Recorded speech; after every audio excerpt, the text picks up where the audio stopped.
አሁን ላለህበት ህይወት ግን ከሩታ ውጪ ህይወትህ ላይ ማንም ለውጥ ሊፈጠር ስለማይችል ቢ ኬርፉል።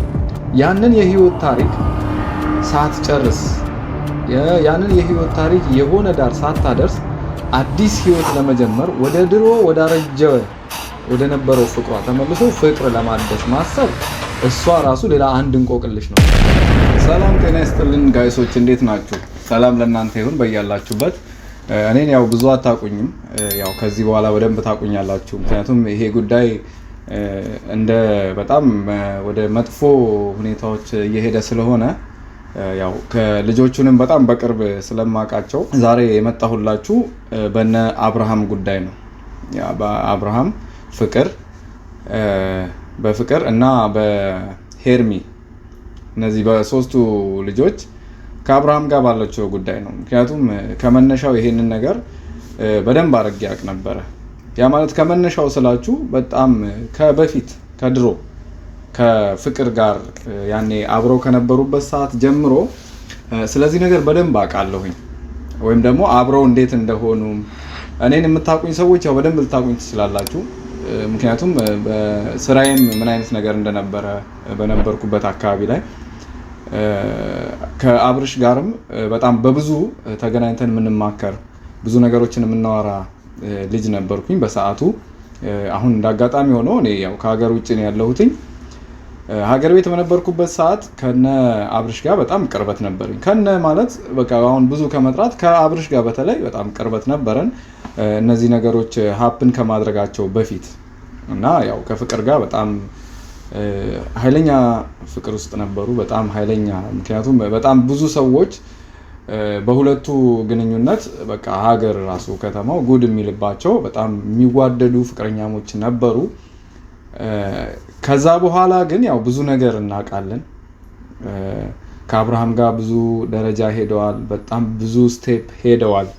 ይሄ ራሱን የቻለ አንድ ሌላ ታሪክ የሚወጣው አጋጣሚ ነው እና ስለዚህኛው ችግር የለውም፣ ሌላ ጊዜ እንመለስበታለን። ምናልባት ግን አሁን ላይ ደግሞ ምንድነው እቺ ልጅ ተመልሳ መጥታለች ወደ ህይወቱ፣ ወደ አብርሃም ህይወት። ምናልባት አብርሃምም ዝም ብሎ ሲያስመስል ነው ከላይ ነው ይመስለኛል እንጂ በዚህ ህይወት ደስተኛ አይደለም። አብርሃም በዚህ ህይወት ደስተኛ ሊሆን ወይም መምሰል የፈለገበት ምክንያት ምን እንደሆነ ታውቃላችሁ? ፋሚሊ ሁለቱን ልጆች ለማናደድ ሲል ብቻ ነው፣ ሄርሜላን እና ሩታን ማለት ነው። ሞሮፍ ደግሞ ሩታን። ምክንያቱም ከዚህ በፊት ከሄርሚ ጋርም የፍቅር ግንኙነት ሲጀምር ዋና ታርጌቱ ሩታ ነች እንጂ ፍቅር መያዝ ወይም ሄርሜላን ፈልጎ ሄርሜላ ጋር እንደዚህ አይነት ህይወት ውስጥ መግባት ፈልጎ ምናምን አልነበረም። ምክንያቱም ከሩታ ጋር ሩታን በጣም ነው የሚያፈቅራት የሚወዳት፣ ግን መናገር አይፈልግም።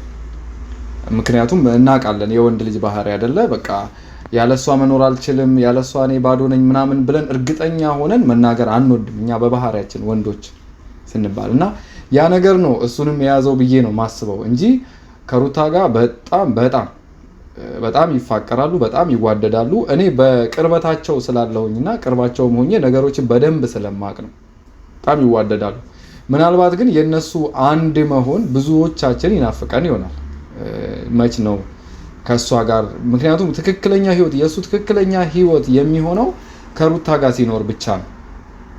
አለበለዚያ ሌሎቹ ሁሉም የሚመጡት ዝም ብሎ ጥቅምን ፍለጋ፣ አንዳንድ ነገሮችን ፍለጋ አለ አይደለ? ሰው ፊት ለመቅረብ የሚፈልጉ ሴቶች ዝም ብሎ ፊት ለፊት ለመታየት ስለሚፈልጉ ብቻ ይመጣሉ እንጂ ትክክለኛው የፍቅር ህይወቱን እኔ እርግጠኛ ሆኜ የምነግራችሁ ሊኖር የሚችለው ልጁ ደስተኛም ሆኖ ሊኖር የሚችለው ከሩታ ጋር ብቻ ነው። ገባችሁ? ምክንያቱም እኔ የማናቸውም ደጋፊ ሆኜ የከሌ ብዬ መመርጠው አይደለም፣ ግን ደግሞ ከሩታ ጋር ያላቸውን ቅርበት ከሩታ ጋር እንዴ ምን ሆናችሁ ነው? ልጅ የሚባል እኮ ትልቅ ግድብ አለ። ልጅ የሚባል እንዴ ልጅ ቀልድ አይደለም። ሁላችንም በልጅ ስንተሳሰር ራሱን የቻለ የሆነ ነገር ይኖረናል አይደለ? ስለዚህ አሁን ምን ነው የፈለኩት የዚች ልጅ አመጣጥ ወደ ዋና እንትናችን ስንገባ ሁሉም አንድ ላይ ከማወራችሁ ወደ ዋናው ነጥብ ስንመጣ ፍቅር ለምን ተመልሳ መጣች የሚለውን ጥያቄ በጣም መጠየቅ አለባችሁ። ገባችሁ? አንደኛ ነገር በዚህ ሰዓት ላይ ፍቅር ከባሏ ጋር ጥሩ ሁኔታ ውስጥ አይደሉም። ገባችሁ? ያው ባሏን በደንብ ታውቁታላችሁ፣ ፉፉን ማለት ነው። እኔ ሁሉንም በቅርበት ስለማውቃቸው ነው ባይዘው እንደዚህ መጥቼ ለመናገርም የደፈርኩት። ከፉፉ ጋር ጥሩ ሁኔታ ላይ አይደሉም። ልጅ ተለያይተው ነው እያሳደጉ ያሉት። አይመከርም። ሕፃን ልጅ ከእናትና ከአባት ተለይቶ እንዲያድግ አይመከርም። ነገር ግን ያው የአጋጣሚዎችና የሁኔታዎች አለመመቻቸት ሆኖ ሁለቱ ልጅ ተለያይተው ነው እያሳደጉ ያሉት እና ይቺ ልጅ በእንደዚህ አይነት ሰዓት ለምን አብርሃም ጋር መጣች? የመጀመሪያው ጥያቄያችሁ ሊሆን የሚገባው ይሄ ነው። ገባችሁ? አብርሃም አንድ ያላወቀው ነገር እሱ ሩታን አስቀናለው ብሎ በሚያስባቸው አስተሳሰቦች ወዳልሆነ መንገድ እየሄደ ነው። የሚገባበትን ችግር እየታየው አይደለም። እሺ የከዚህ በፊት የመጀመሪያም ፍቅሩ ናት፣ ችግር የለውም። የመጀመሪያ ፍቅረኛው ስለሆነች ምንም ችግር የለውም። ግን ለምንስ ጥላው ሄደች? ለምንስ አሁን ተመልሳ መጣች? እኔ ይሄ ነገር በጣም ትልቅ ኢሹ ነው ብዬ አስባለሁ። አንደኛ ጥላው መሄድ አልነበረባትም። ጥላው ስትሄድ ያው የራሷ ምክንያት ብዙ ነገር ሊኖር ይችላል። እቺ ልጅ በሌላ በኩል ሌላ ህይወት ታሪክ ጀምራለች። ያንን የህይወት ታሪክ ሳትጨርስ ያንን የህይወት ታሪክ የሆነ ዳር ሳታደርስ አዲስ ህይወት ለመጀመር ወደ ድሮ ወደ ነበረው ፍቅሯ ተመልሶ ፍቅር ለማደስ ማሰብ እሷ ራሱ ሌላ አንድ እንቆቅልሽ ነው የምትሆነው። ግን እኔ እንደሚመስለኝ አብርሃም ደግሞ የዚህ እንቆቅልሽ ሂሳብ የገባው አይመስለኝም። ገባችሁ? አልገባውም። ምክንያቱም እሱ ፈገግ ብሎ የሚቀበለው እርግጠኛውን የምነግራችሁ ከእነ ሩታንና ሄርሚን ለማስቀናት ሲል ብቻ ነው። ገባችሁ? ስለዚህ እርግጠኛ ነኝ እቺ ልጅ ነገ ከነጎዳ አሁንም አብርሃምን ጥላው መሄዷ ስለማይቀር አሁንም አብርሃም በጣም ጥንቃቄ ማድረግ አለበት። ምናልባት ወንድሜ አብርሃም ይሄንን ቪዲዮ የምታየው ከሆነ እርግጠኛ ነኝ ታየዋለህም፣ ሼር ያደርጉልሃል። እርግጠኛ ነኝ ብዙዎች ላይክ እያደረጉ ያደርሱልሃል። በዛውም ሰብስክራይብ አድርጉት ቤቴን። ብዙ ነገሮችን ልትሰሙበት ስለምትችሉ ብዙ ነገሮችን ማወቅ ስለምትችሉ በዚህ ፔጅ ላይ ሰምታችሁ ማታውቁትን ብዙ አይነት ነገሮች ልትሰሙ ስለምትችሉ ቤቱን ሰብስክራይብ በማድረግ አብራችሁን ቆዩ እላለሁኝ። እና ይሄ ቪዲዮ ምናልባት ከደረሰ ይህን ነገር በደንብ አድርገህ ትሰማው ይሆናል። እኔ በጣም ላስጠነቅቅህ የምፈልገው ግድ የለህም ቢከፋም ቢለማም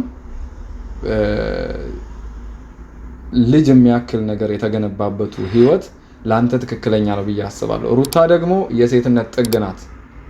ታውቀኛለህ በደንብ አንተም እኔም እሷን በደንብ እንደማውቃትም ጭምር ታውቃለህ።